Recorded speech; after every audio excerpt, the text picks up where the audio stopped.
Today, we're honored, actually more than honored, as we welcome another special guest.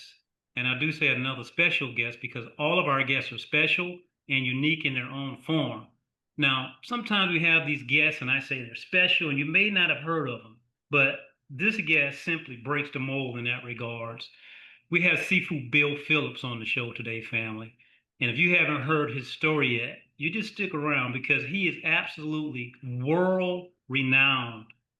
One of the students who directly learned under the tutelage of the legendary Cheng Man Ch'ing himself.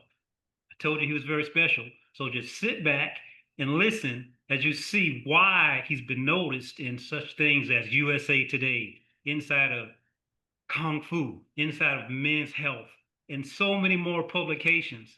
And also, family, by the way, if you haven't picked up his book, The Master of Five Excellences, you're simply missing out. So, no further ado, I pass the mic over to Mr. Bill himself. Bill, welcome to the show and thank you for being here today. Thank you very much for having me today. It's an honor, sir. So, we're going to dive into it. And I wanted to ask you something that I've been searching for personally for an answer in regards to the Tai Chi 37 form. So, my background, I learned Temple Tai Chi under Master Wei Sun Liao. And I know that him and Cheng Man Ch'ing supposedly played some chess together back in the day. I've seen some pictures with them. Not sure how their relationship is or was, absolutely. But we also have a 37 form. And it's a little similar to some things I see inside of Cheng Man Ch'ing's form, but not quite the same. So my question to you is, Cheng Man Ch'ing's 37 form, is that a form that he created, or is that something that he picked up along the line of the Yang family Tai Chi system? He created it. He Um, created. he had studied with Yang Cheng Fu. He was a student who helped Master Yang teach. But when World War II broke out, he was teaching the nationalists and the soldiers to go fight the Japanese, and they needed something they could do quickly. And then Mm, from there, after the war, he saw, the tempo of life pick up, and he figured that it would be continue to be good for people in the Western hurry worry kind of mode.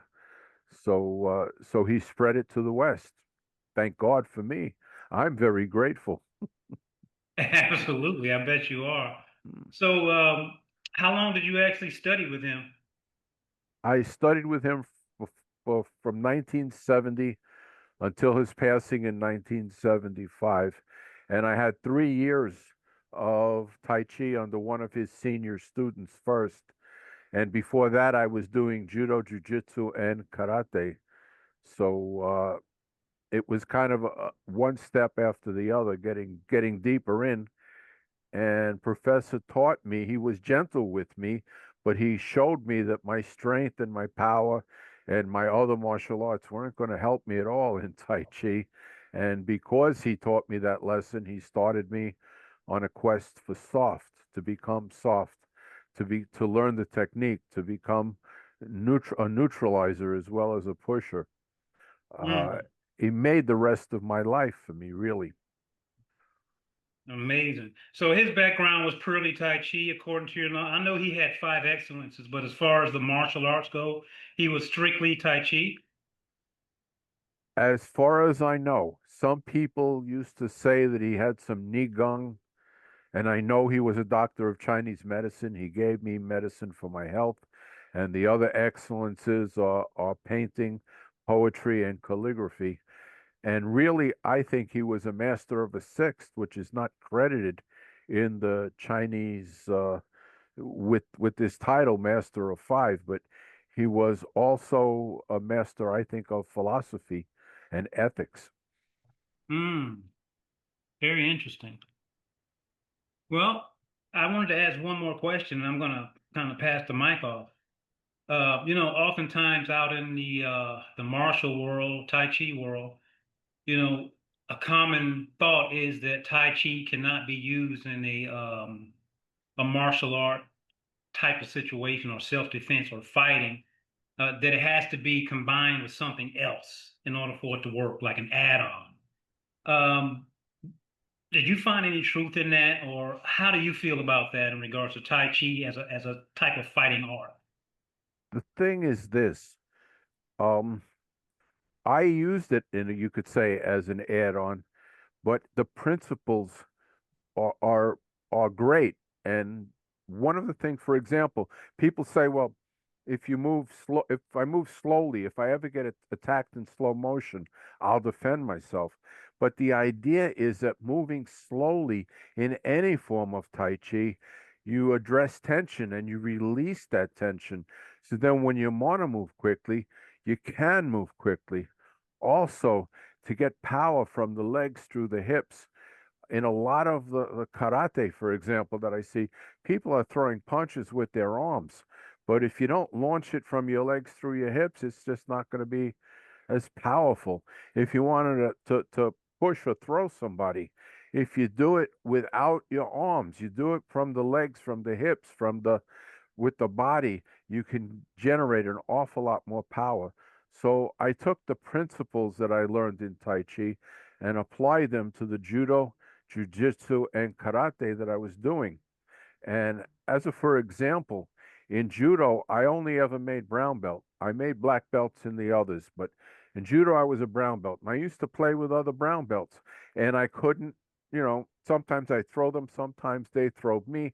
Black belts wiped the floor with me. But once I applied the principles of Tai Chi, my friends who were Nidans and Sandans, second and third degree black belts in judo, I could throw them. They could not throw me. Mm. What principles were you specifically using a particular principle or principles in that regard? I'm Yes. trying to visualize that. In Tai Chi, you learn how to what we call take root or foothold. In judo, when somebody went to throw me, I did foothold. When they tried to pull me, I did reverse foothold. And Mm. when I went to throw them, also there's a lot of timing in Tai Chi. Instead of catching a foot, if I wanted to sweep it, that was down, I'd catch the foot on the way as the person is stepping and pick the guy off in midair, things like that.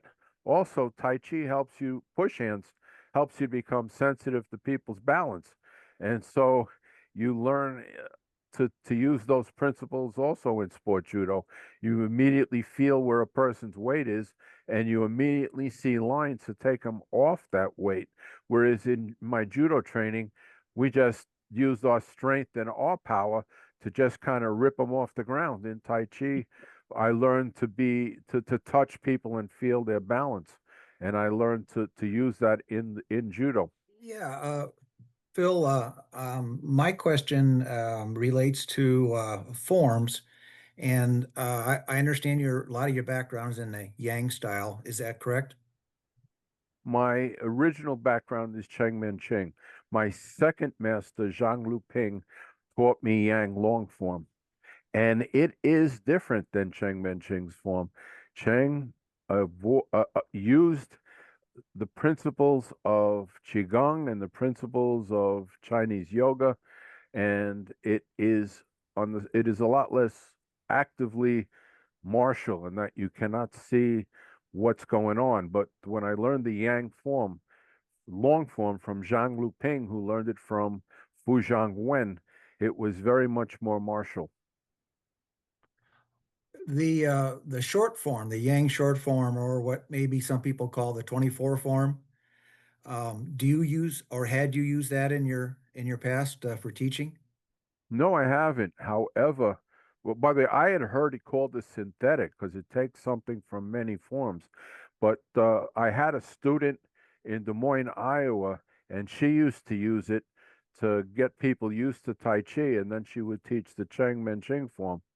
I'm not the kind of a person that insists you do things my way. I offer the Cheng Man Ching form, and people who don't want to take it, don't take it. People who want to take it, take it. And then they have to teach it. So they have to figure out what works for them. And my student in Des Moines, Iowa, who unfortunately passed away, but she taught the 24 and then the Cheng Man Ch'ing form. The 24 has 16, I think, separate forms in it. And of course, are repeated to get the 24.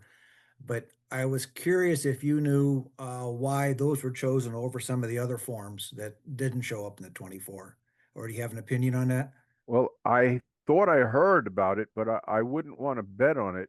But because my memory is so these days, but I had heard that it was created by a sports committee in the People's Republic of China.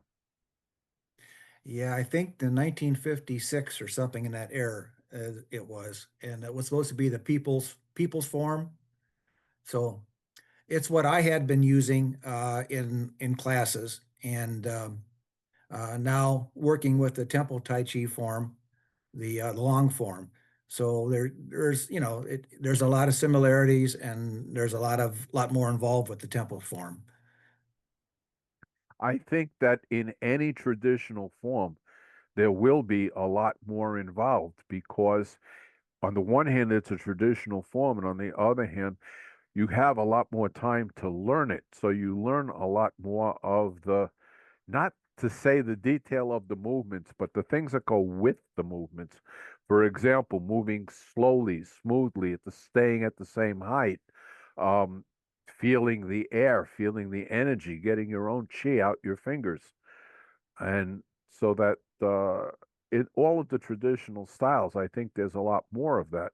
But I believe, and this is just totally my opinion, it's not something I heard, that the synthetic forms lack these things because the people in the People's Republic who were in charge of it didn't really believe in chi and a lot of these other things, and so they just wanted to have something done to be healthy for people, and so the moves are kind of like Chinese yoga, but it's Chinese yoga without the added enrichment that you get if you study any traditional form.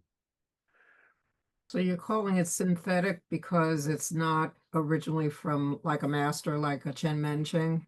No, I'm calling it synthetic because I believe the people who made it took a piece from Yang, a piece from Sun, a piece from Wu, and so it's kind of cobbled together. I wanted to ask you, you said that your second Tai Chi teacher, the one that you learned the long form from, the Yang style long form, you said that his approach or the form is more martial. How so? Well, Fu Wen, he got it from Fu Wen, and it Yeah. just the punches go up and back as opposed to up and across. There's actually in the Cheng Man Ch'ing form they go up and across, but there's a hidden neutralization in this where you pick somebody's got their hand on your elbow and you pick it up and take it away.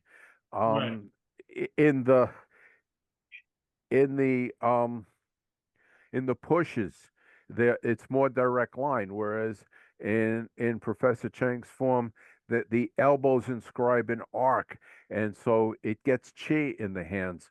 In the Yang long form, it's much more about pushing somebody. Mm. There were just a lot more of martial things there, and also for the push hands, he taught. Um, he taught around the New York and New Jersey area, among other places, and his push hands was a deal more vigorous. Yeah, I seen him bouncing some people on some videos, like slamming them into the mattress on the wall. I'm like, wow, yeah, Yeah, yeah. I seen some of that. I'm like, okay, this man's definitely got some power. So I know you have a lot of memories of your teacher, Chen Man Ch'ing, some memorable moments. If you would share with us maybe one or two of the memorable moments that just stand out in your memory today. absolutely. First, I don't know how he may have been intuitive, or you could even wonder if he was a little bit psychic. But when I came up to the school, I knocked on the door, and this short Chinese man answered the door. And I said, can I get Tai Chi here? And he said, no. I said, is Cheng Man Ch'ing here? I did not know that he did not speak English. And he said, no. And then this little old Chinese man dressed in a traditional uniform, Cheng Man Ch'ing, came up behind the man and spoke to him in Chinese. And the guy turned around and said, yes, new class starts next Tuesday. Oh, And wow. my next thing is he gave me medicine for my health. I was very, very sickly, and he took the pulses. There are 9 pulses in each wrist. 3 light, 3 middle, and 3 heavy. And he gave me Chinese medicine. But in addition, he told me about my medical past. And I didn't know that that wasn't part of Chinese medicine particularly, but he gave me these herbal prescriptions to go fill. And when I was filling it, the gentleman at the Chinese apothecary was a doctor of Chinese medicine, and I told him what Professor Cheng had told me, and I said, "Can you do that?" And he said, "I could barely tell what your health is now." The next things are really Tai Chi things. He made me a teacher in his school eventually. And that's the most treasureful, one of those wonderful things. Only 8 people ever became teachers in his school. There were the senior 6 in New York, Herman Kors, who was at the time the highest ranking non-Japanese in Shotokan karate and a world-class judo player, and then me, and I was a junior person. I was not a standout, and I was very enthusiastic, but I knew what I did not know. And also his push hands. He settled down next to me. I took off. When he neutralized, I could push straight in and he'd go all the way back. And I couldn't get, he wore these pressed uniforms. I couldn't get the press. I couldn't get the seam to touch his skin. He was that soft.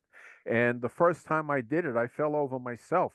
He just got out of my way. And it was like I was touching a cloud and I went by. After that, I learned to stay up a little bit and he just touched my back and sent me flying. So that was wonderful too. And that's what got me away from being judo tough, from yanking people out of their boots, so to speak, throwing them. That to learn to finesse, to touch, to feel. So with him not speaking any English, I guess it was a lot of hands-on and touch you, fix you, or did he have a translator there as well? He often did. He almost always did. As a Mm. matter of fact, he taught courses on the Confucius Great Learning and ethics. His idea of Chun Yun was not, as it's often given, the doctrine of the mean. His idea was do not too little, do not too much, do it not too early, do it not too late. You can see that there's a big difference between trying to do the average thing and at the average time and trying to do the exact appropriate thing at the exact appropriate time. You That's you right. still teach now?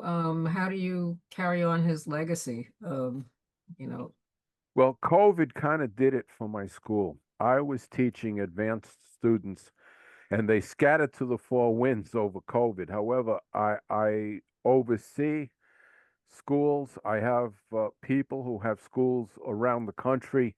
I often forget some, but from New York on Long Island, uh, in uh, in Santa Fe, outside Asheville, North Carolina, in Mm. Philadelphia, PA. I don't know uh, if Kurt has a class or not in Berkeley, West Virginia, but the people sometimes people come to me and take it back with them. But these are all people who studied in New York and then went their ways, but took the Tai Chi with them. And so when they come to New York, they take private class to correct and make sure that they're staying on target. And when I go to them, I teach their students. I also teach privately in New York when somebody beats their way, beats a path to my door, but I don't charge my students because they help me make rent for so many years and they're traveling to come see me. So for my students, it's no charge. you're in New York? Yes, I'm in the Bronx in New York. You know, at one time it would have been very valuable to both me and you to know that there was a long time when I was in some of the magazines that Lester mentioned when I ran a Tai Chi referral service, and the magazine would print my name, and then people would call, and I had a sometimes I didn't know where there was a teacher, but I had teachers all over the country I was recommending. Happened. Mm. Being in Brooklyn, there was a lot of competition, but people often came from someplace else just to check me out and stayed, and I was very lucky that way. History wise, you had an organization called, was it Patients Tai Chi Association? I still do. Um, it used to have I used to have a school, an active school, but now I still have the corporation, and I wrote my book in the corporation, and I'm preparing another book. I'm doing final editing on my second book, which will also come out through the corporation. I picked the name Patience Tai Chi because I had a quality of patience that I wanted to grow in myself. And I figured if I called my school that, I would always remember why I was here, what I Oh, wanted to do in my own self personally. Did Master Chen Ching ever express to you what his overall, I guess, purpose behind Tai Chi? What was his reason for passing it on to others or whatever? What was his mission? You know, it's funny with all the push hands in martial arts, he said that he was giving us Tai Chi for our health, and he was giving us Chun Yun and the Great Learning for our ethics. It was all intended, his entire body of learning was intended to make us better human beings. It Uh, struck a chord with me, and I'm so lucky, and I've been so happy as a result. Bill, where do you see Tai Chi going from this point on forward? I have to admit that I'm a little concerned. On the one hand, we have many good teachers in many styles out there.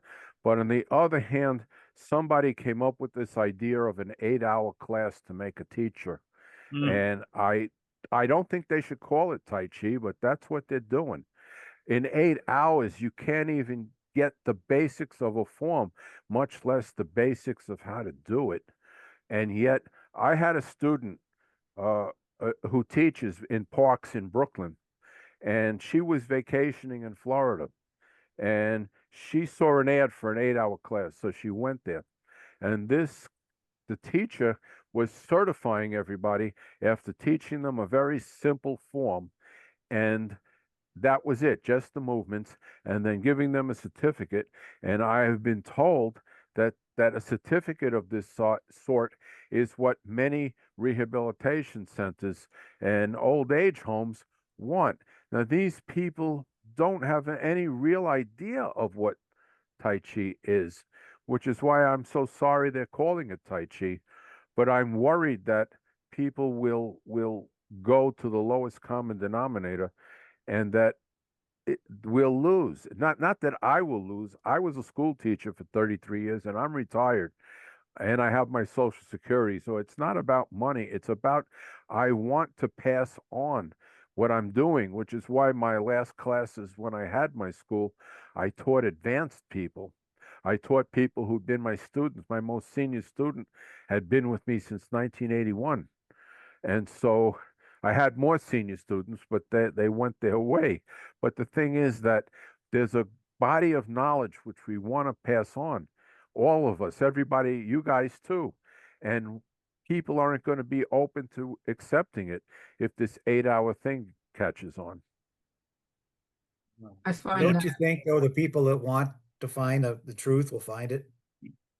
Yes, but I think that it will be very much fewer people than otherwise. And if you have a number of people that come to your classes that just come because they want Tai Chi and they don't know they want to be a teacher, they may discover that they want to be a teacher.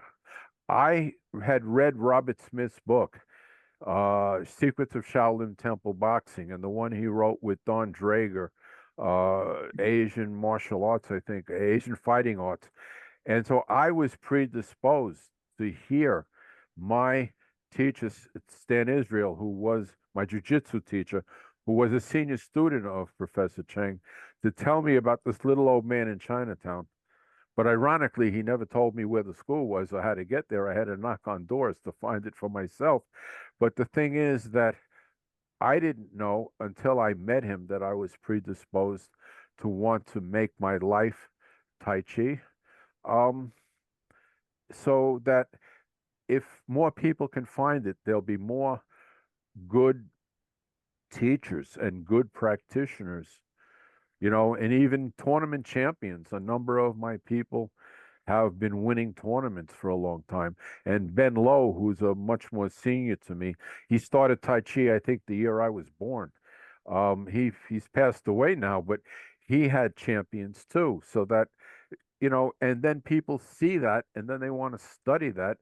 And even if somebody comes in competition minded, they learn about the calming benefits and they learn about the health benefits, and they might just find that they have a calling. I did.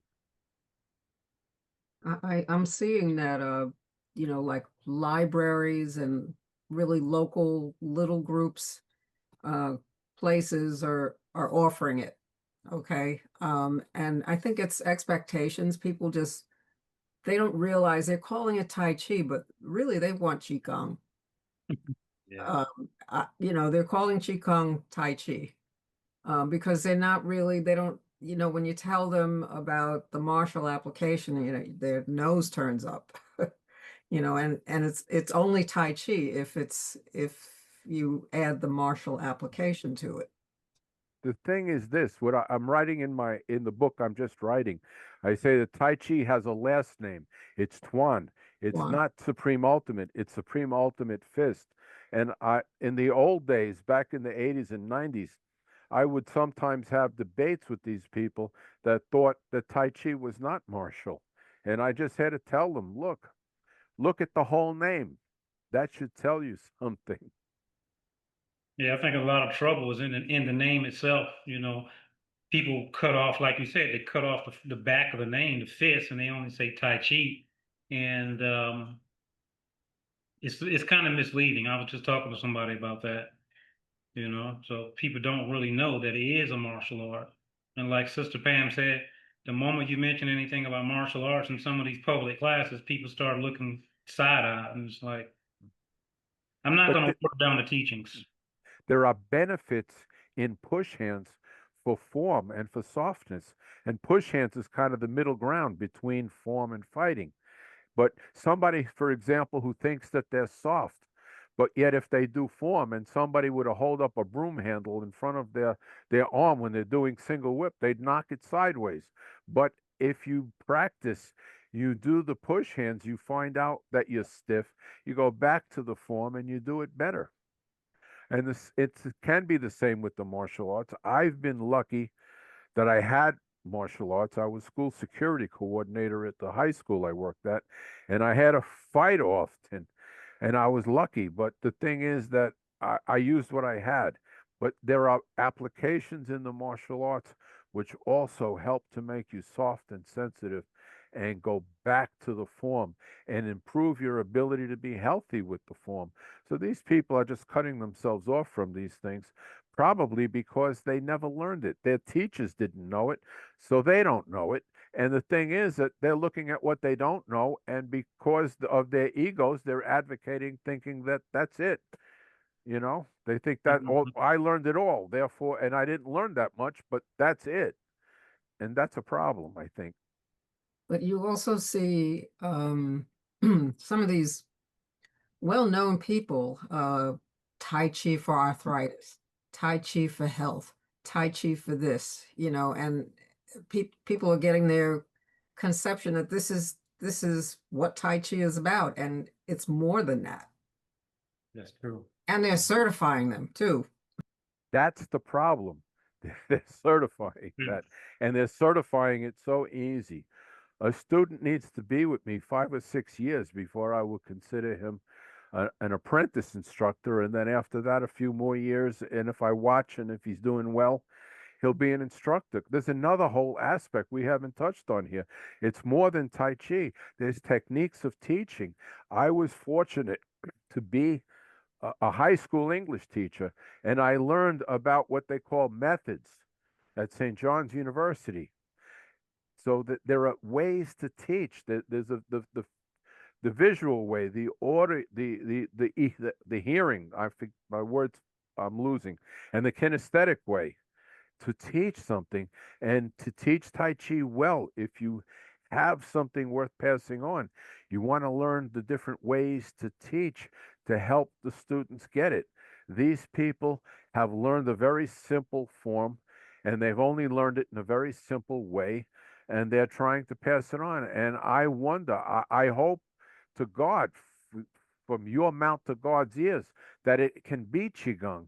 What I have seen and what my students have seen, it's barely anything. It's a bunch of moves. Yeah, it's not even qigong. That's yeah. Not that qigong is not. Qigong to me is pretty powerful. And what these people are doing, it doesn't fit. It doesn't fit in the qigong category either. It's not even a good dance per se. You got it. I You agree know, with you. I wanted to ask you this, Sifu. Um, Chen Man Ch'ing was a student of Yang Chong Fu.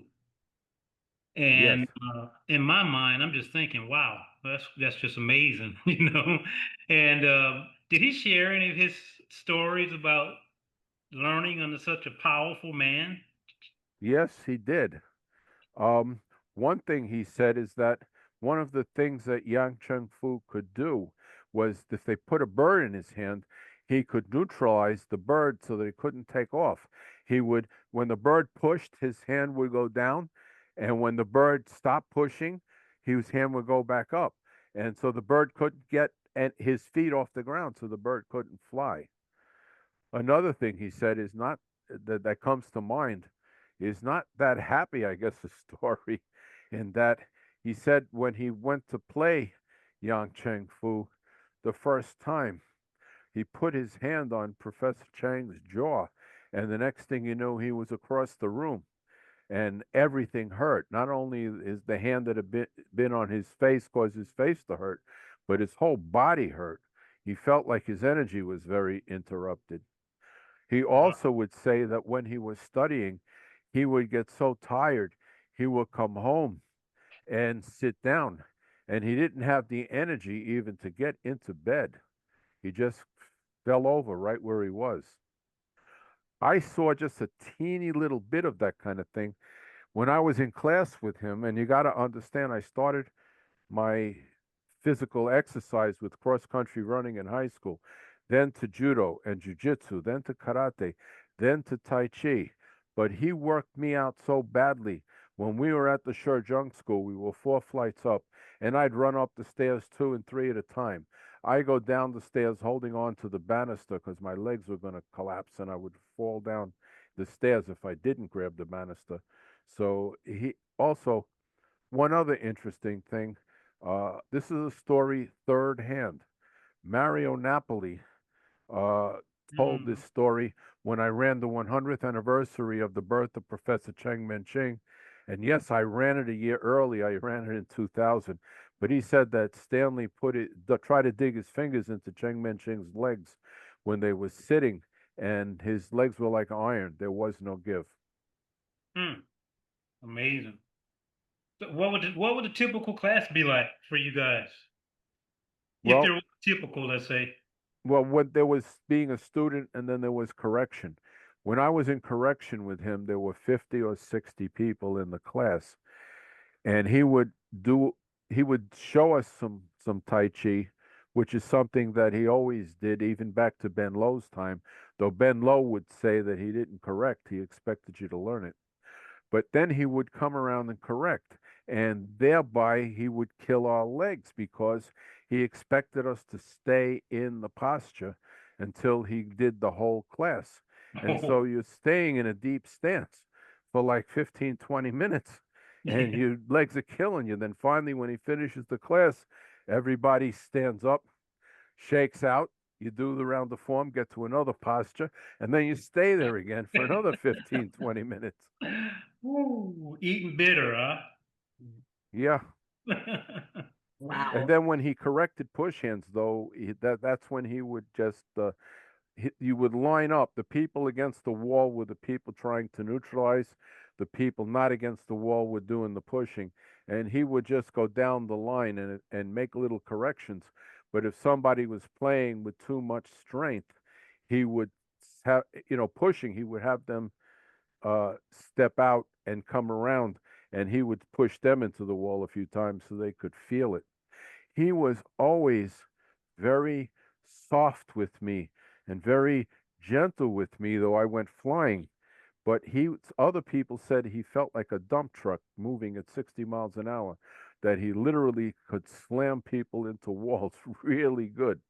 He just touched me and I started to float away like I was a helium balloon all my life. And in slow motion, I saw him reaching for and grabbing my wrist, and I'm watching my hand play out. And then when I get to the extent of my hand, boom, then I realized that I was going up on about 45-degree angle very quickly. And if he didn't grab my arm, I would have smacked the wall pretty hard. Oh, to pull you back in, right? Yeah. I look at some of his pictures and I can just see the energy that he's transmitting just from looking at the pictures. Like, wow, you know. Then you are also a good chi and energy person, because that's what I find I'm doing as the Tai Chi has developed the chi in me. And but most people can't do that. That's true. I don't know why, but it seems to be missing in a lot of people. Well, the thing is, they have that maybe they weren't taught the right way. Mm, Maybe they didn't take it seriously. I have people, I have one person who I made a teacher, and then I found out he practices it not every day, twice a day. And I was very disappointed in that. But a mm, lot of people don't. And if you want to get it, you got to do it. that's true.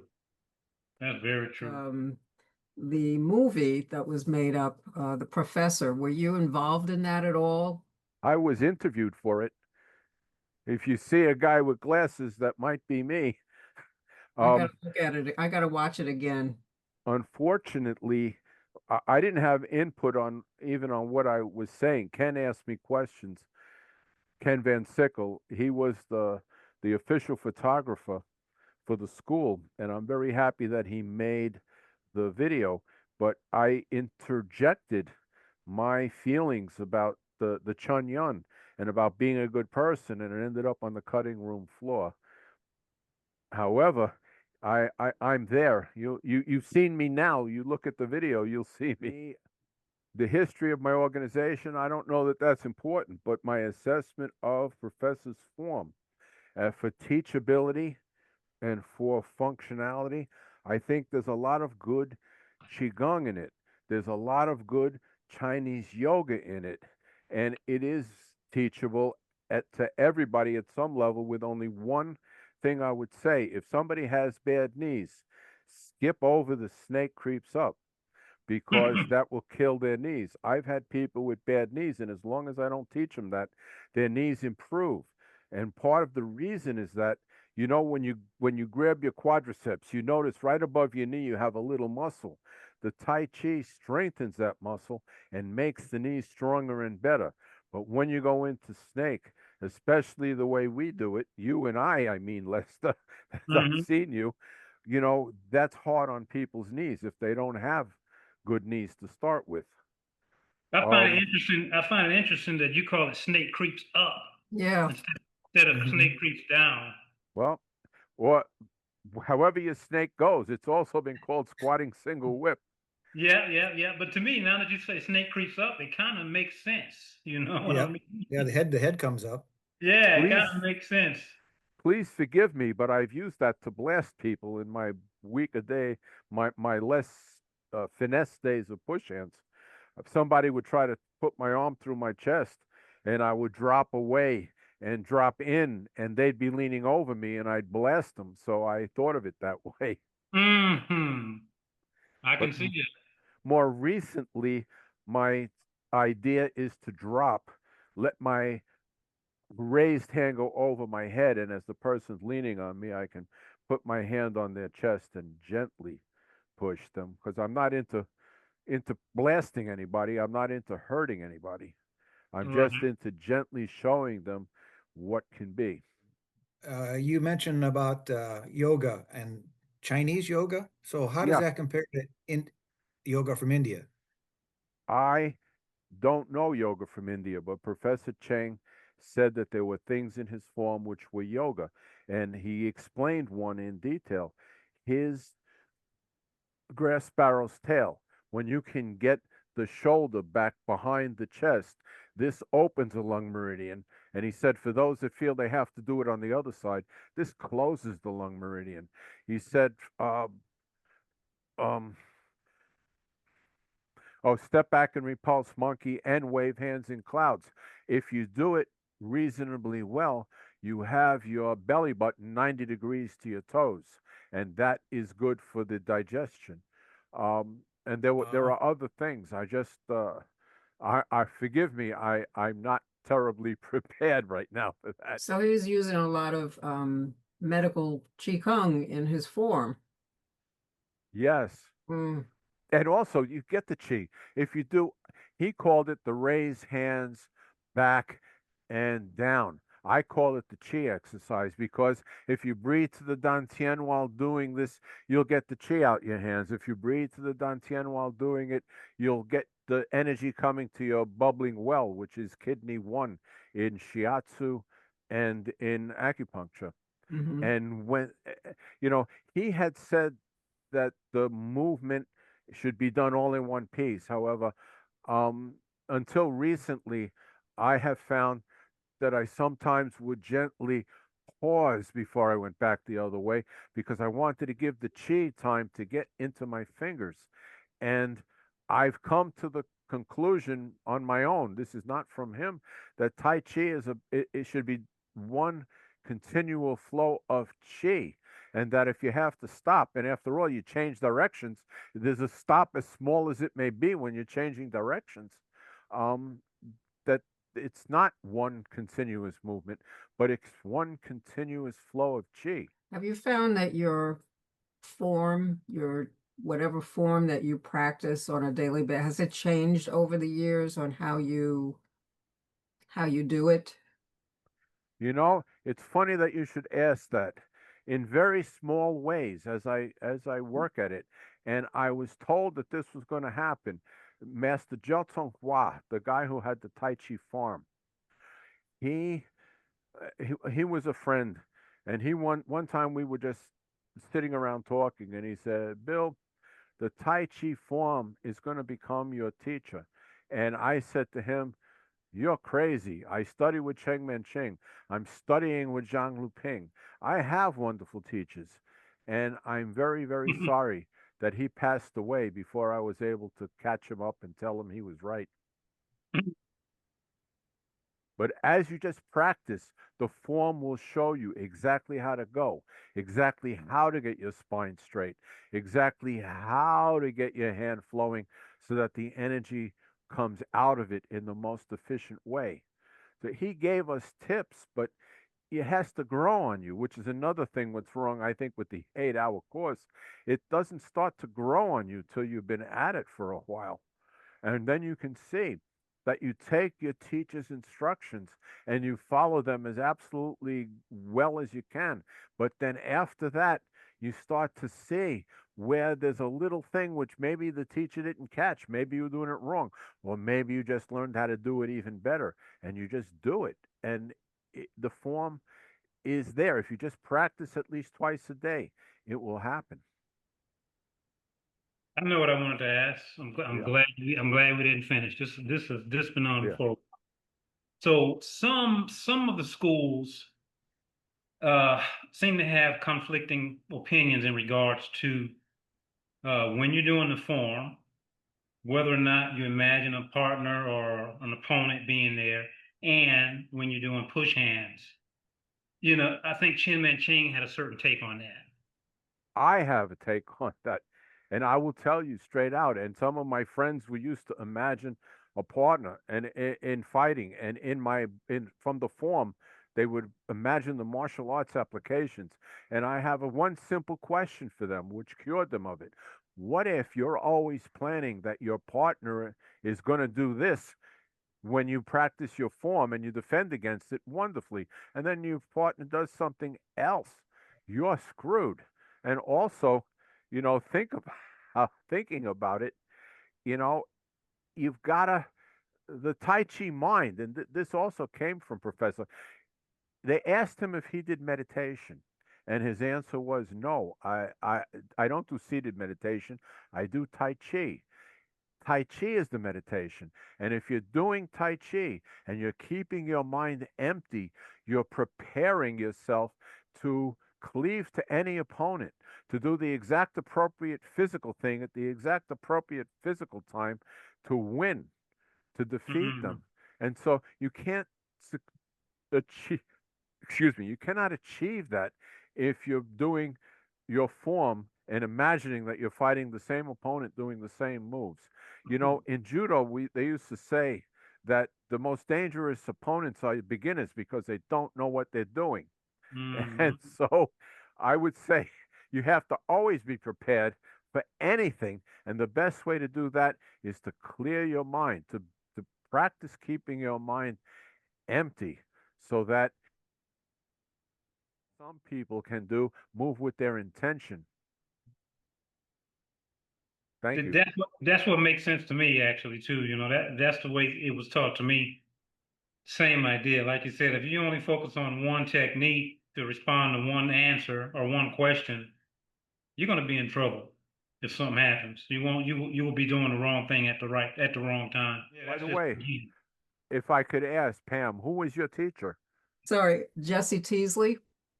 Okay, because I had never heard of him, but I heard of Wei Sun Liao. So that's why I asked. But it's impossible to know everybody at this point because so many people who were there in the 60s and 70s have students who have students who have students. I started in 1965 when I was 18. I started Tai Chi in 1967 when I was 20, and I got to Professor Cheng in 1970 when I was 23. Ah. That's quite unusual. Usually at that age, you're used to the fast and hard stuff. You don't want to slow down. I read Bob Smith's book. And by the way, then I finally got to meet Bob Smith in 1974. And I have a funny story, if we have time for it, about Bob Smith. You better Um, believe, yeah. in 1974, at the, excuse me, 1975, at the Professor Cheng's memorial in New York, I met Robert Smith.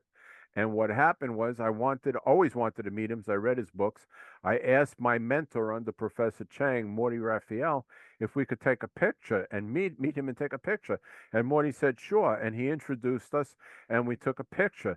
Cut forward to the mid to late 90s, and Robert Smith is working up at William Chen's place, and William Chen was a friend. So we figured we'd go by and say hello. I brought a copy, an 8 by 10 of the picture that Bob Smith and I took in 1975.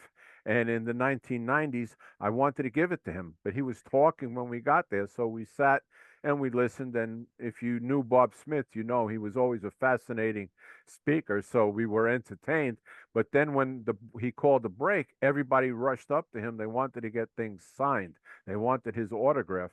And so there was either I had to cut the line or get on it. So I figured, let me get on it. So when it came up to him, I presented the picture and he was just signing things. He wasn't looking. He signed the picture, gave it back to me. And then I said, wait a minute, and gave it back to him. And then he looked at it and we both laughed. Caught in the moment. And then we became really friends because we would talk on the phone once a month for the rest of his life. And he always knew all of the gossip of Cheng Man Ch'ing's Tai Chi. And so I say we talk on the phone. I said hello and then I listened.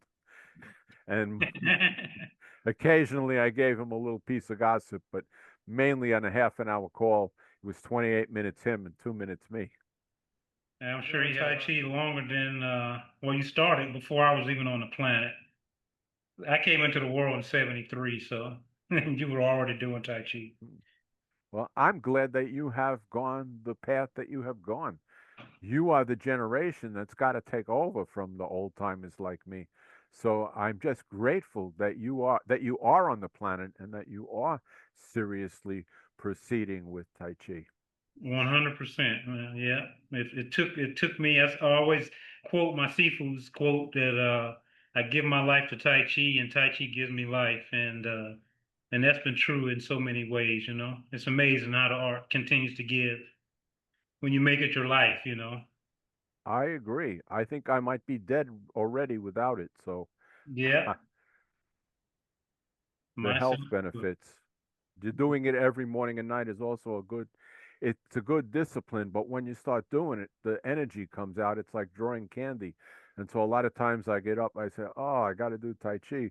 But by the time I get through what I call the Chi exercise, I'm good for the whole form. I'm just so up. I finally got started into my day. By the way, I have found, for what it's worth, that if you did not sleep well, the Tai Chi will help in the morning, will help you get sleepy and take a nap. If you did sleep well, it will leave you all charged up and ready for your day. In the evening, if you've had a good day, you do the round and it will help settle you down and let you prepare for sleep. If you've had a terrible day and you enervating day, tense day, and you haven't really exhausted yourself, it will leave you all wired up. So to have a good day and to get a good night's sleep, and then the Tai Chi will aid you in that rhythm. It kind of balances everything out, regardless. Yeah, yeah. That was a question we had internally among us. When's the best time to practice Tai Chi? Or is there a correct time or better time? Well, So, Professor used to say, do it in the morning and do it at night and do it in the evening. He said, do it in the morning first thing. But I have to admit, I can't. When I get up first thing, I got to brush my teeth, use the bathroom, then I do Tai Chi. And he said, last thing at night before bed, and that I can pretty much do. And he said also practice it in the middle of the day to perfect it. But he said if you're doing it morning and night, his image was the same way that the stars only move a set amount in the sky. You can't accumulate more benefit by doing it 100 times in a day. So you can improve at doing it by practicing it more often. But for the benefit, morning and night. And also, I would add, do the meditative chi round morning and night. If you want to perfect your form, do it, and you can do it then before the nighttime or after the morning time, or better yet, in the middle of the day. Um, and it will be a benefit. By the way, another story comes up. If I was a school teacher, the high school English teacher and I guess you could call it a tough school, Westinghouse Vocational and Technical. And I had this one kid, and he was a real troublemaker. He would try to talk to people in the class, and when they wouldn't, he would sit behind them and try to light their hair on fire. And I had to stay by him, and eventually he'd get tired and run out of the class. Well, one day, at the thought of him coming, I did several rounds of the chi exercise, and I happened to be standing right near his desk. And for the first time ever, he came in, sat down, and went to sleep. And I was so happy that I started doing some rounds every day by all of the chairs that he might sit in.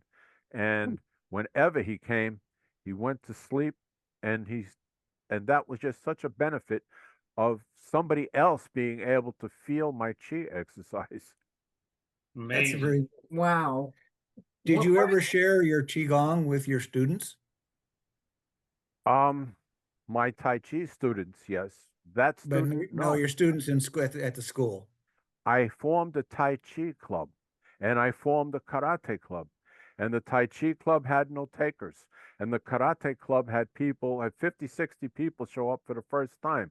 And when I explained to them that it was going to be technique and discipline and not sparring and fighting and jumping around, nobody came back the second time. So it was not what the students wanted. They had seen kung fu movies, and that's what they thought they wanted. Uh, and this is thinking about new people who are looking for Tai Chi. Uh, what advice would you give to a new person that's looking for Tai Chi, how do they get started? What route should they take? And what should they look for in regards to a good teacher? You know, I have a chapter on that that's still in my book, though. If I get my new book, though, if I get enough pictures, it's going to get kicked out. But I would say don't study with somebody who calls himself a master because Mm, he's probably not. You could study with somebody that other people call a master or other people call a Sifu. That's fine. But don't get involved in the ego. Also, if somebody's trying to sign you up and won't quote you a price over the phone, that's simply a, a retail problem. Don't You have to know what you're signing up for, what it's going to cost, how long is your initial commitment. Um, let's see. I have a bunch of things. I will email them to you, and you could use them as any way you want. I used to give out an article on that at my when I taught in college. I was a teacher at Kingsborough Community College, a teacher of Tai Chi for a while. And I used to give that article out because the students came from all different places and they were going to go home. And I had several things that they should pay attention to and several things that they should not pay attention to.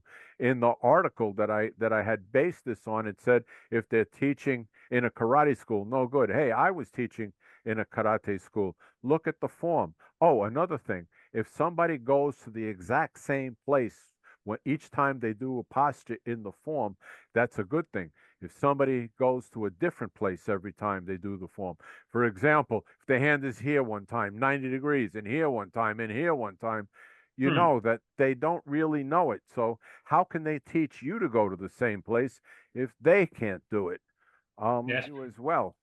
And so I am richer for having met you, and I am happier for having got to spread some knowledge, I hope.